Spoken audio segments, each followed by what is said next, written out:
Hello Aries, welcome to Like a Tarot. Angels and guides, please guide us. Ano ang message ng mystical cards para sa mga Aries?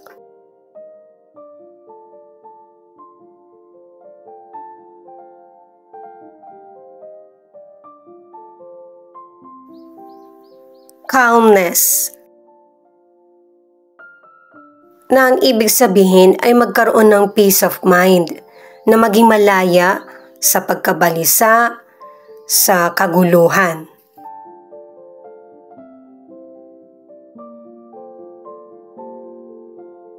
Despair.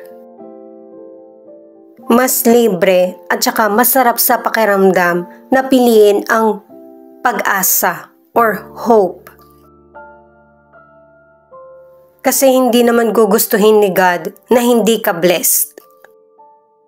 May mga little things na positibo pa rin na nangyayari sa iyo.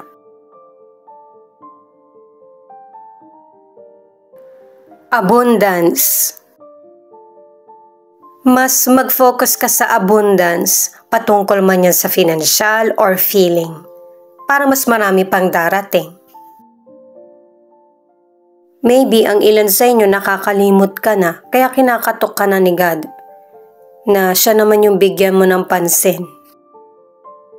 Ang reading natin ngayon ay kung ano ang dapat tapusin bago mag-Christmas or holiday. Ano ang dapat simulan? Ano ang outcome? Sa huli kukuha ko ng additional card. Para sa mga bagong viewers, ang reading na ito ay timeless reading, general reading at guide po lamang, kaya hindi po magre-resonate sa lahat. Kunin mo lang yung akma sa sitwasyon mo at kung kailan mo napanood ang reading na ito, yon ang start ng 1 week reading para sa'yo. Ikaw na bahala magpalit kung si person mo ito o ikaw. Nako, kaya pala ganun na lang sa mystical card pinakita. 10 of Pentacles in reverse, 10 of Swords, ayan, 5 of Swords. Pero sakto ito sa question ko na ano ang dapat tapusin. Ito na nga, itong mga negatibong nangyayari sa buhay mo. At pati na rin yung taong nagdadala ng toxic sa buhay mo. Masyadong unhealthy para sa iyo. At sa ganitong sitwasyon, okay naman yung maging kalma ka, pero kailangan mong mag-isip. Kailangan na ng closure at saka yung ma-overcome mo, malagpasan yung mga challenges na dumarating. Sa career, ang ilan sa inyo, nahihirapan kang maghanap ng trabaho. Ang iba naman, may trabaho ka nga pero hindi ka ma-promote kasi yung mga kapamilya, kakilala lang ang nabibigyang pansin. Sa mga negosyante naman, kailangan updated yung business mo at saka planado para tatangkilikin. Ang ilan naman sa inyo, sa trabaho mo merong mapapel, pero hayaan mo siya kasi mas nakaka-pressure yun na siya lang talaga yung magaling.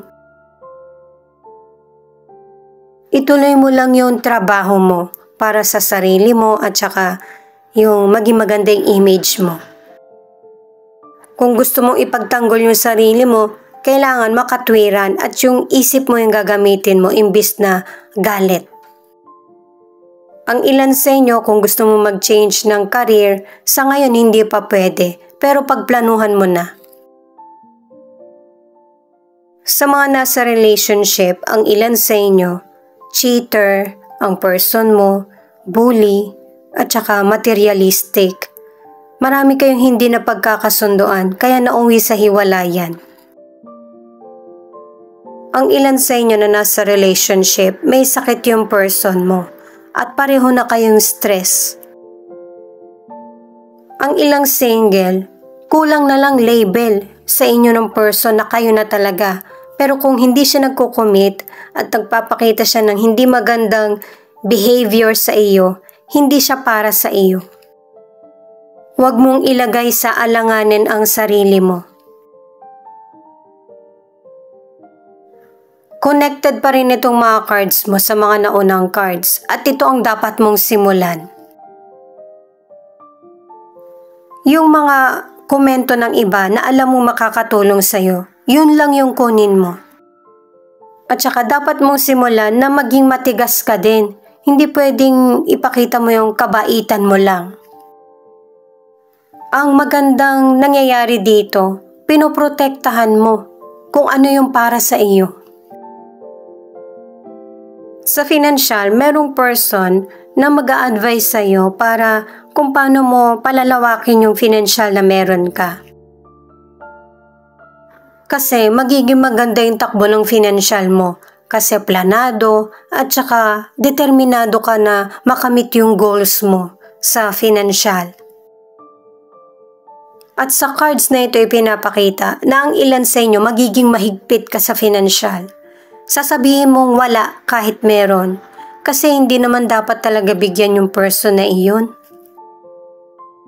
At saka may mga sitwasyon sa buhay mo na parang bahay kung ang ilang pintuan sarado pero may isa namang bukas na para sa iyo kaya dun ka mas mag-focus.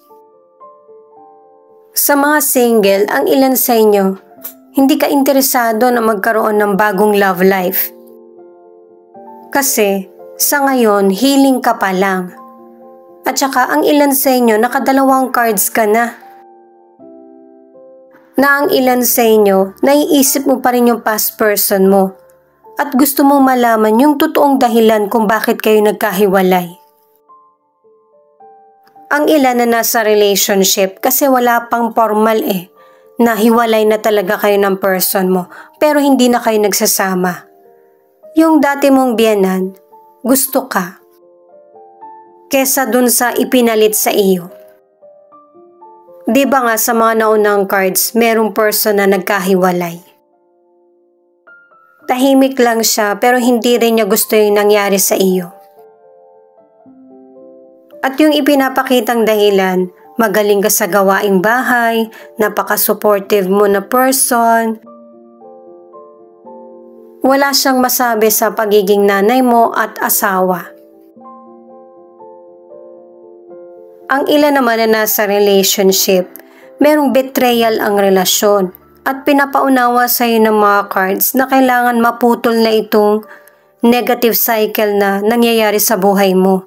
Kailangan mong magdesisyon na para mas maprotektahan mo yung sarili mo or ang relasyon.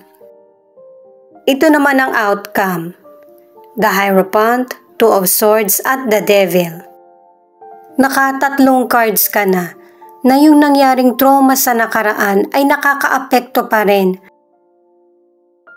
sa buhay mo, sa present man or sa future.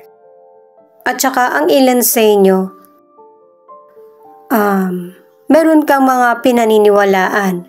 Pero kung ito naman yung nagbibigay ng toxic na situation sa buhay mo, kailangan mong mamili. Ang ilan naman sa inyo sa health ay kapag may sakit ka, yung mga simpleng remedy ang ina-apply mo sa sarili mo. Ang iba herbal.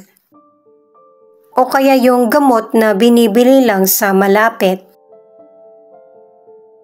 Ang ilan sa inyo healthy ka naman talaga kaya lang nagkakaroon ng health issues kasi meron kang dinidibdib na problema. At saka ang ilan sa inyo kaya nagkakaroon ng health issues, meron kang hindi makontrol na behavior na nagiging addiction na. Pangalagaan ang kalusugan para hindi ka magkaroon ng malubhang sakit. At saka sa physical contact, dapat isa lang, hindi pa iba-iba. At para naman sa mga nasa relationship ay tularan yung iba na normal ang relasyon, hindi yung pakita lang sa ibang tao. Ang ilan naman na nasa relationship, kung hindi ka pa talaga totally healed, dapat hindi ka nakipagrelasyon. Kasi nadadamay yung person mo sa personal problem mo. Kawawa yung person mo, sinisisi mo sa mga sarili mong desisyon at pagkakamali.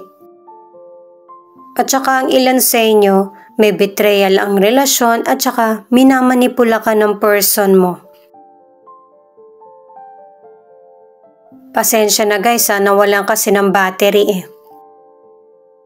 At saka sa mga nasa relationship, hindi ka naman trap sa relasyon nyo ng person mo. Pwede ka pa rin magkaroon ng sarili mong desisyon. Alamin muna natin ang message ng spirit guide mo.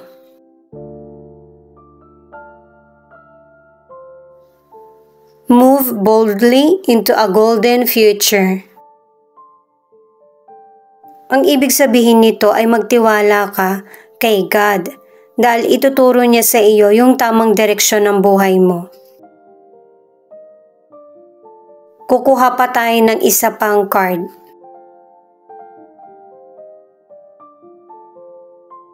Patience is its own reward. Ang ibig sabihin, may magandang reward ang pagtitiis at pagtsatsaga mo in the end. Hindi masyadong makita kaya inayos ko. Ituloy ko lang para sa mga single. Ang ilan sa inyo gusto mo na nang magkaroon ng long-term na relasyon, pero sa ngayon, nagdadalawang isip ka pa kung paano ito gagawin. Ito muna yung angel number mo.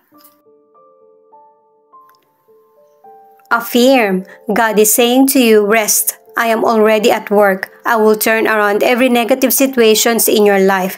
I will bless you and your family. I will heal every places you are hurting. Ituloy ko lang para sa mga single na kilalanin mo muna yung mga potential person na makikilala mo kasi makakamit ka pa rin talaga ng hindi totoong person at kapag alam mo na, umiwas ka na. Pangalawang card mo na yan kasi yung mamimit mong potential person ay physical contact lang talaga yung gusto.